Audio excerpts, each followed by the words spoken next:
Hello and welcome to Dad and Swebb Talk Sports. I'm Swebb, And I'm Dad. and we are the dad and daughter duo talking about all of our favorite sports moments. Dad, what's going on? Not much, Swebb. How you doing? There's been a lot going on. We've been traveling, we've been living life, and guess what? The Knicks are in the Eastern Conference Finals for the second year in a row. Yes, How are you feeling? I'm feeling good. They've kind of changed the whole way they've played in the playoffs. Game 2 of the playoffs in the first round against the who did they even play? Oh, the Atlanta Hawks. We were calling for, well, we weren't, but many fans were calling for the firing of Mike Brown, the Knicks head coach. And here we are, a week since we beat the Philadelphia 76ers, on the precipice of starting our game 1 of the Eastern Conference Finals for the second year in a row, playing at home court advantage against the Cleveland Cavaliers. Here we are. Can you believe it? Yeah, but see, they did a few things behind the scenes that us, and the fans didn't know about. They hired a shooting coach that's worked with these guys shooting. They've hired a shooting coach in the past 3 weeks. No, they had him all year, but they've also changed the way they played. Instead of Brunson going one-on-one and ISO all the time, they've had they've brought Towns out to the high post, and he's running the offense. That's why he's getting 9, 10 assists a game. The offense is running through Karl Anthony Towns. He is now the key cog in the center of the wheel, in which the ball touches his hands during every offensive possession, and he is able to either dish, score. He's been scoring a little bit less, but a lot more assists, as you mentioned. He's Right. had games with 8, 9, 10 assists as a And big when you man. and when you're 7 feet tall, like he is, passing to guys is a lot easier than when you're 6'1" trying to pass to guys. And it's working. And then they've had this defensive coach the whole year, but they've switched up their defense the last few months, and they're playing totally different than they played all year. I mean, it's more than working. It is, it Oh, they're is dominating incredible. people. They are dominating, blowing teams out. Game 6 against the Atlanta Hawks, they won by 50. They were up by 60 at one point in the game. They swept the Philadelphia 76ers. The Knicks fans took over Philly. They took over the arena. They took over the newscasts. They're sending the news anchor flowers. We've had a week off while the Cavaliers and the Detroit Pistons went to 7 games in their series. And here we are now. I mean, I don't want to get ahead of myself, but I guess it was probably game 4 of the first series against Atlanta, because they had that rough patch there and you weren't really sure what was going to happen. And it's like, if they're not careful, they'll blow this. And they come out and they just dominate. And then games 5 and 6, they dominate. And then before you know it, they like the Philadelphia series came and went. That was pretty quick, wasn't it? It was quicker than quick. I was on vacation, and before I could even get back to New York to watch a game in my home city, the series was over. You on vacation again? I'm always on vacation. That's what I do best. Now, Karl Anthony Towns, you mentioned, has been a game changer for the Knicks on offense. I would love for him to stay out of foul trouble in this upcoming series against the Cavs, because when he's not on the court, then the offense doesn't run the same way, right? Jalen Brunson is passing the ball more. There were times during the series against Atlanta and also towards the end of the regular season where he was holding on to the ball a little bit too much, passing with like 6 seconds left to guys they couldn't really do anything with the ball with only 6 seconds left on the shot clock. And now, Mikal Bridges, better late than never. It You know, took him 85 games, including well, the regular season. they're running a different offense now. He's getting his hands on the ball more. And let me tell you, when guys come to New York from these other cities, unless it's Boston or Philadelphia, where it's almost as brutal as New York, they don't know how to handle the pressure. Ask David Bednar Okay. about that. All right. We're not talking about the Yankees today, but he came from Brooklyn. Okay, so No, he didn't really come from. That's like coming from okay, Missouri. he was supposed to be one of the star players in Brooklyn, and he came over. He There's no wanted to be pressure. traded. Listen, There's no pressure on the Nets. listen. When you're on the Knicks, when you're on the Yankees, Mets, it's a different deal. It's a different deal. Listen, the guy he's won in college. He was a key piece in Phoenix. He was supposed to be one of the star players in Brooklyn. We traded away a lot of picks for him, and I was rethinking everything. But 85 games into the season, he's decided that it's time for him to show up to work. And now he showed up. So better late than never. It only took him a few months, some snowstorms. The change of the fall foliage goes into the snow, now the flowers are blooming. Now it's 81 degrees here in New York, so practically in summer, and he showed up.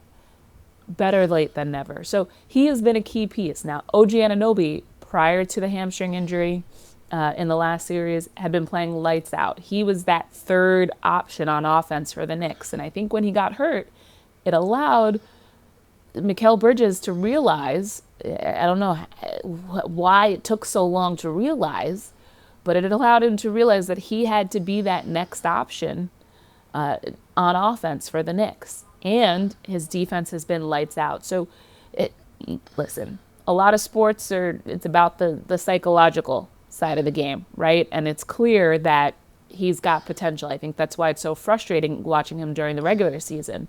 But it's clear that he's got talent. It's clear that when he's confident, when he's feeling good, when his head is on right, that he plays really well and he can play like an all-star. So let's hope that he continues and he can take the momentum from the first two rounds of the playoffs, especially this last series against Philly, and he can bring that into the series with the Cavaliers. All of these professional athletes are highly, highly talented. What separates the men from the boys is how mentally tough you are. And you know what? That's also what separates people in life. You have to be mentally tough because it's not easy. It's not easy in professional sports. It's not easy in life. You have to be mentally tough.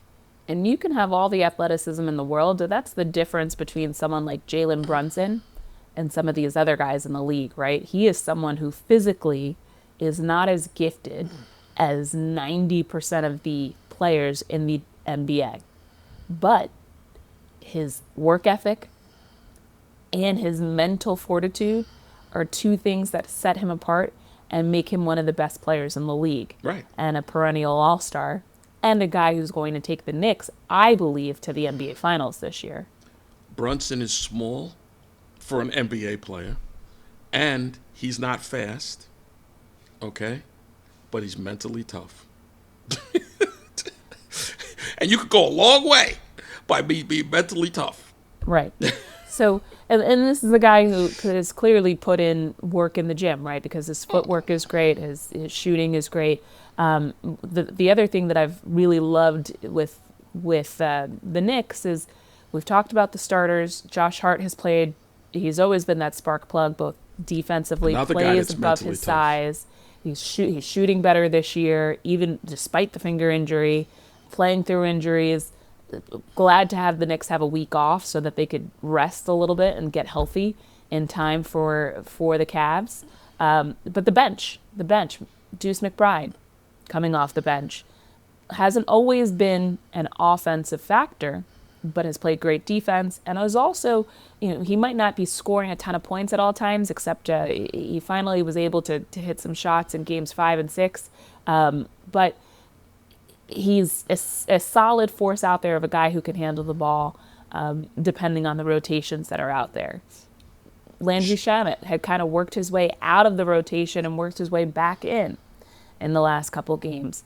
Jose Alvarado has also been great. Jordan Clarkson at times has been a spark plug. So they've had some great guard play. And then, of course, you've got Mitch Robinson. And there's only so many great things I can say about the dude. He's dunking on people. He's posterizing people. He's getting into fights. He's everything you want him to be.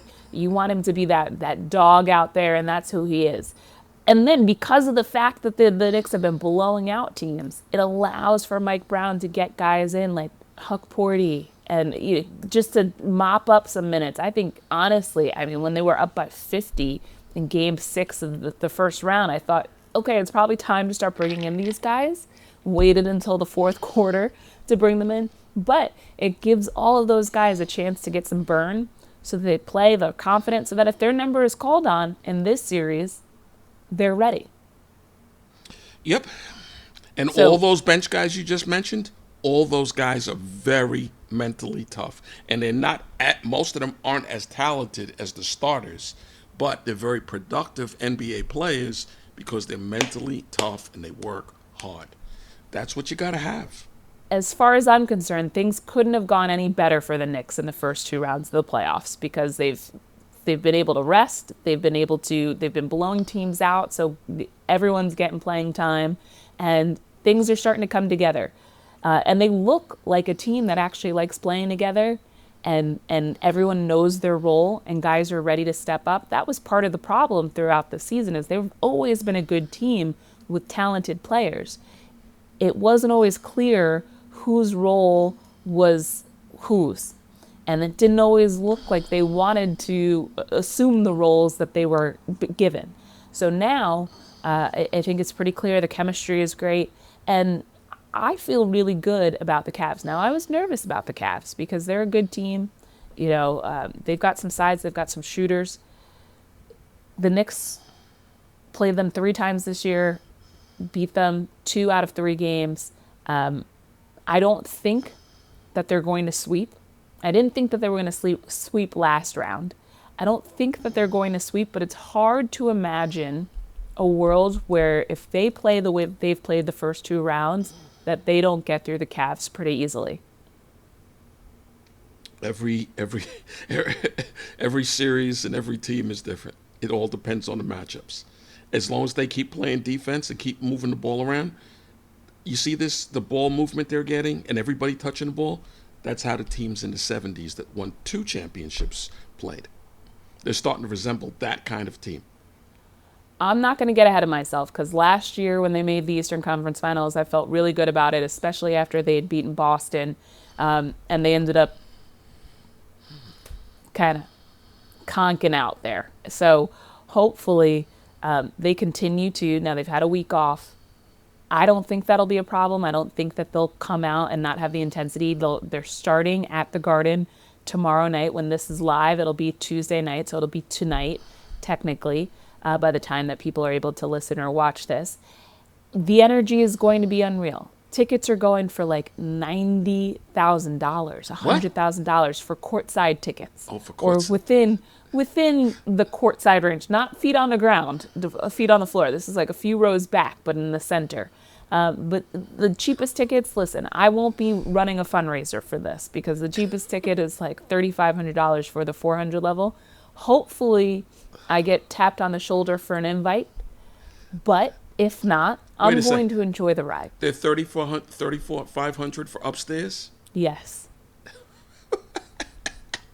Well, people were paying a few thousand for those Philadelphia seats. That's why all those Philadelphia fans were selling their tickets. It was cheaper to go to take the train to Philadelphia, go to the game, buy a ticket there, go to the game, probably have food and beverage there, and come back than it is to go to the Garden for a game. But I'm going to try. We'll see. Or drive out to Cleveland. Yeah, I'm not I know doing somebody that. that went out there last time.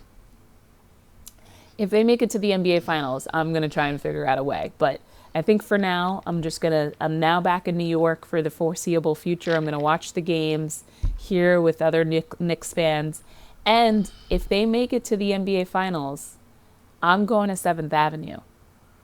What's I'm going to 7th 7th Avenue to cheer with the masses. If they clinch that clinching Eastern Conference Finals game, I'm going to 7th Avenue to cheer with everyone else who's out there. You mean after the game's over? Yeah. Didn't they open up the Garden and show it on the screen? Yeah, but I don't. Why do that? Like, you still have to pay for food and drink. I'd rather go to a local spot where I can have like dinner. I see friends. But if they get to the NBA Finals, I'm going to 7th Avenue. Do you want to fly up? No, that's okay. You don't want to go to 7th Avenue, Dad? No, I would not be out on the street with all those people out there. Let's see how much control our local politicians have of this city. Okay. I would not do that. I will tell you this. 1 year after the Yankees beat Kansas City in the American League Central Divisional Series, back in like maybe 78. Might have been 78. I think it was 78. And they clinched it in Kansas City, and they were coming back. They said the plane was coming back to Newark. I went out to Newark. With who? Your mom. See, she's a keeper. Well, yeah, okay. That's what she agreed to. She indulges a lot of your ideas. That's what she agreed to everything. Don't forget that. She indulges a lot of your ideas. I went out to Newark. We're in the terminal, and the players started coming through. Billy Martin, who was the manager at the time, came through, and tons of fans. I think he was drunk, and people were kind of leading him through. It was unbelievable. It was like 2, 3 o'clock in the morning. If the Knicks win the NBA championship, I'm going to the parade. I've got to. I've never seen this in my lifetime. I've got to. But first things first, they need to get through the Cleveland Cavaliers and the Eastern Conference Finals. I feel good about it. And then we'll assess the next round when we get there. Yeah, we'll see. All right. Any last words on what the Knicks need to do to win this series? Keep playing the way they're playing. And play harder. Because this team is better than the 2 teams they beat already. And don't let your foot off the gas. And this team is a little more experienced than the 2 teams they beat. Yes, they are. And that's my biggest concern. I almost, despite the fact that we didn't play well against Detroit in the regular season, their lack of experience is something that I was more interested in playing. But listen, the way that they're playing, there were times where I couldn't even believe what I was watching because they were just so dominant for the past 6 games. Basketball's an easy sport if players move without the ball and they move the ball around and pass the ball. And then guys have open shots that are easier to make than when a guy's trying to shoot with 2 guys on him. And credit to the coaching staff for making adjustments as well. Yep. Tremendous adjustments. And it was like they knew they were going to do this all along, and they were waiting for the playoffs to play. They're playing a totally different style ball than they played during the season. It's like they knew that there were going to be calls for their heads, and all of a sudden they started changing everything. And no, because this has surprised everybody, and nobody's ready for this, what they're doing. Well, from top to bottom, excellent job by the Knicks. I'm hoping they keep it going. I'm excited for the next week and a half of every other night there'll be a game. I think that this series will be closed out in 5 games. We'll see. Knicks in 5. We'll see. All right. Well, that concludes this week's episode of Dad and Swebb Talk Sports. Be sure to follow us at Dad and Swebb on Instagram and X and TikTok. And subscribe on YouTube and Rumble. Share this episode with a friend, and we will see you after the Eastern Conference Finals. So long. Thank you for tuning in to Dad and Swebb Talk Sports, the show where we cover all of our favorite sports moments from the past week. Don't forget to subscribe on YouTube and Rumble, and follow us at Dad and Swebb on Instagram and X. See you next week.